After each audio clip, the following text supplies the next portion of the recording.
Of course, bago magtrabaho, mag-eat muna tayo ng ating breakfast. Kasi delikado pag hindi tayo magkain. Kasi nga baka papatulin tayo, di ba? Uunahin talaga natin yun ating mga health kasi nga health is wealth. So bago natin umpisa natin mga trabaho, kailangan kakain muna tayo bago tayo magtrabaho.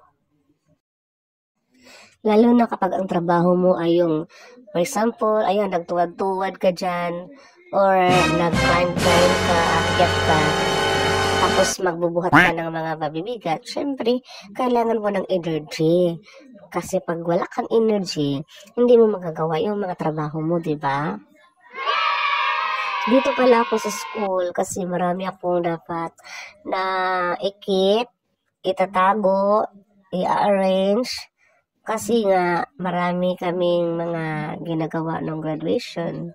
Ayan, kailangan talaga naming hihipusin yung mga gamit. Of course, huwag kalimutan mag-snacks kasi nga tayo ay napapagod, tayo ay nakakapoy, kailangan talaga natin ng snacks, no? Para magkakaroon na naman tayo ng energy.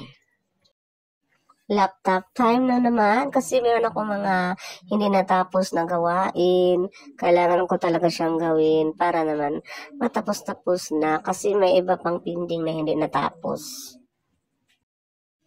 And then, nag-i-scan ako ng mga documents para ilalagay ko siya sa, maging soft copy siya, tapos ilalagay ko sa folder.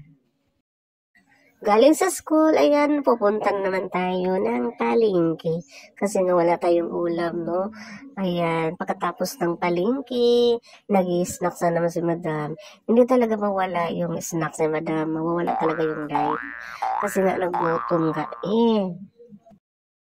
And then, magpa-plansa tayo para naman may masusuot tayo bukas. Kailangan natin pansin kasi sobrang gusot na itong aking susuotin bukas. Super kapoy na talaga ang pakiramdam ni madam kaya ayan, nalugtoy na siya. Sige, bye!